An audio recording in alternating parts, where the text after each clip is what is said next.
लाचान और सहाफ़ी प्रोग्राम में आज एक बड़े सियासी साबिक निगरान वज़ीर आज़म जनाब अनवारुल हक काकड़ साहब, बहुत शुक्रिया काकड़ साहब। इस वक्त जो सूरत हाल है बलूचिस्तान बढ़ गई है, बलूचिस्तान के मुंतखब नुमाइंदों और सियासतदानों की अहमियत बढ़ गई है।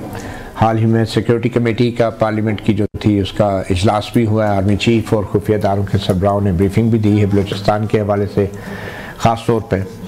तो हम गुफ्तगू तो आगे लेकर चलेंगे, लेकिन आपको थोड़ा फ़ील होता है कि शायद बतौर निगरान वज़ीर आज़म जो सूरत हाल आपने देखी या जिसकी निगरानी आपने की, आप एक वजह बने इस आज के सियासी बहरान का भी, और आपके निगरानी में इलेक्शंस हुए जो आज तक मतनाज़ा हैं, उनका कोई मंतकी जो है नतीजा नहीं निकला, जो जितनी भी पटिशन्स हैं इंतखाबी, और वो ये बहरान जो आज हम देख रहे हैं, चाहे वो बलूचिस्तान का ही क्यों ना हो, इसकी वजह भी आप और आप बाप पार्टी रही हैं। तो कभी आप सोचते हैं कि ये सब कुछ आपकी आंखों के सामने और आपकी वजह से हुआ?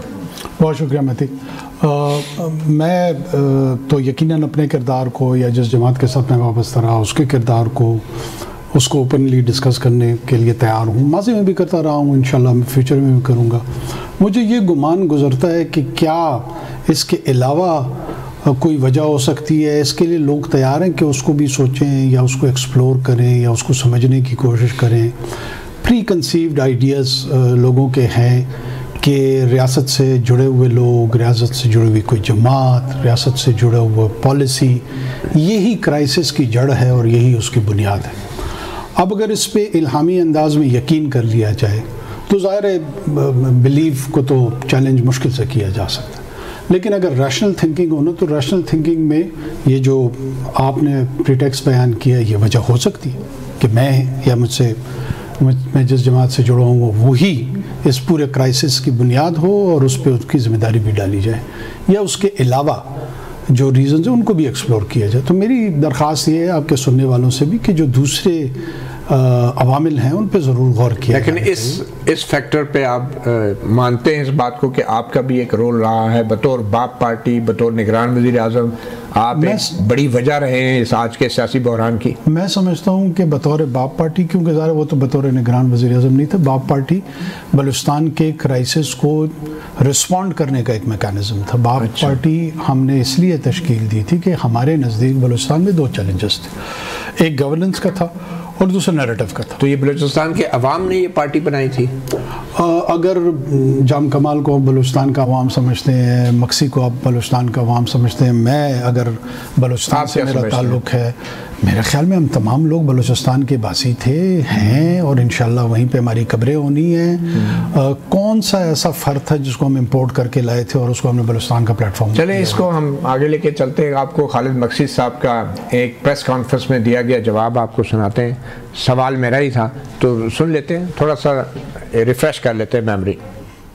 खालिद मकसी साहब आपसे सवाल आप तो फौज के कहने पे सियासी जमात आपने बनाई थी, खुद खालिद मकसी साहब भी कह वहाँ से बहरान का आगाज़ हुआ, नवाज शरीफ साहब की हुकूमत गिराई गई। वो ऐसा नहीं कह रहे। वो अब इवन अगर आप अपने सवाल पे भी गौर करें और उनका जो जवाब है वो ऐसे लग रहा है जैसे कोई प्रोवोक कर रहे हो उनको, और उस प्रोवोक करने के नतीजे में वो गुस्से में आके कह रहे हैं कि आप शायद ये समझ रहे हैं कि फ़ौज ने बनाई थी, तो अगर हमने बनाई है तो क्या हुआ? आप में नहीं है ना? नहीं, मैं बिल्कुल गुस्से में मैं बिल्कुल गुस्से में नहीं। मैं ये समझ रहा हूँ कि वहाँ पे जो इलेक्टेबल्स थे उस वक्त ऐसे सूरत हाल थी कि हम माजी में वफाक परस्त जमातें या कौमी दायरे की जो जमातें थी, नून लीग थी, पीपल्स पार्टी थी, PTI, दूसरी जमातें थी, वो तब मुतवज्जो नहीं होते थे। तो एक व्यू ये बना कि आप अपना प्लेटफॉर्म खुद बनाएं, हम अपनी सीटें खुद ही जीत के आते हैं, अपने अपने हल्के हैं, और जब आप बड़ी जमातों में शामिल हो जाते हैं तो वहाँ अपनी अफादियत और अहमियत खो देते हैं। बिल्कुल। और बाप पार्टी ने बुनियाद रखी नवाज शरीफ की हुकूमत के गिरने की। स्टार्ट तो वहाँ से ही हुआ ना, जब कुछ हुआ नवाज शरीफ हुकूमत के साथ, वो आपकी बाप पार्टी से ही शुरू हुआ। अच्छा, नहीं, रिकॉर्ड की दुरुस्ती के लिए جب نواز شریف صاحب حکومت سے گئے پھر شاہد خاقان صاحب آئے، وہ تو پورا 1 سال رہے. اس کے بعد ثناء اللہ زہری کے خلاف ایک تحریک عدم اعتماد آئی، اس کے نتیجے میں قدوس بزنجو صاحب وزیر اعلیٰ بنے. اس وقت تک باپ پارٹی کا کوئی وجود نہیں ہے. جب الیکشنز اناؤنس ہو گئے اس دوران میں الیکشن سے 2-3 ماہ پہلے ہم نے باپ پارٹی تشکیل دی. یہ ہوا تھا. پر ایک بلوچستان میں حکومت بدلی اور اس کے بعد سے سارا یہ شروع ہوا. پر اس کا تعلق آپ کہتے ہیں موجودہ بحران سے نہیں ہے، آپ یہ کہنا چاہ رہے ہیں؟ آپ کی ویو رکھ سکتے ہیں، میرا اپنا یہ بالکل جی ہاں میں یہی آپ کے سامنے عرض کر رہا ہوں کہ نہیں اتنا سادہ معاملہ نہیں ہے. یہ بہت سمپلسٹک ویو ہوگا کہ کیونکہ وہاں پر ایک عدد پارٹی، کیا انسرجنسی باپ پارٹی کے بننے کے ساتھ شروع ہوئی؟ اگر شروع ہوئی یا اس کا پوائنٹ آف ریفرنس تھا، کبھی یہ کہتے ہیں کہ جناب اکبر بگٹی صاحب کو جو نشانہ بنایا گیا وہ 2006 میں بنایا گیا، باپ پارٹی 2018 میں بنی ہے، تو یا وجہ وہ ہوگی یا وجہ یہ ہوگی. صحیح ہے. تو اتنا سمپلسٹک نہیں ہے. نواز شریف کی حکومت اگر نہ گرائی جاتی تو شاید سیاسی استحکام ضرور ہوتا اور وہ اپنی ٹرم پوری کرتے نواز شریف، جو ایز نواز شریف انہوں نے نہیں کی. دیکھیں میں اس کا ملیٹنسی سے ایز اے پولیٹیشین آپ کیا کہتے ہیں کہ پولیٹیکل سٹیبلٹی بھی تو لوگ کہیں گے کہ آج پی ٹی آئی کو اس صورتحال کا سامنا نہ کرنا پڑتا. ماضی میں نواز شریف صاحب کے لیے یہی بات کہی گئی ہے یا کہی جا رہی ہے. میں کوسچن کو ایڈریس کرنا چاہ رہا ہوں تشدد کا، وائلنس کا، ملیٹنسی کا، اس کا اس سے تعلق نہیں ہے، یہ میں کہہ رہا ہوں. اچھا اب مجھے یہ بتائیں کہ بلوچستان میں جو بھی تشدد ہے یا ملیٹنسی ہے، کیا اس کی یہ وجہ نہیں ہے کہ بلوچستان کی جو حکومت ہے، جو صوبائی اسمبلی کے اراکین ہیں، جو وزراء ہیں، وہ بلوچستان کے عوام کی ووٹ سے منتخب نہیں ہوئے؟ جو کے پی کی اسمبلی عوام کے ووٹ سے منتخب ہے. تو آپ کہہ رہے ہیں سارے نظر آ رہے ہیں، گورنمنٹ ہے ان کی، بالکل وہاں پہ تو کوئی ایسی شورش نہیں ہے.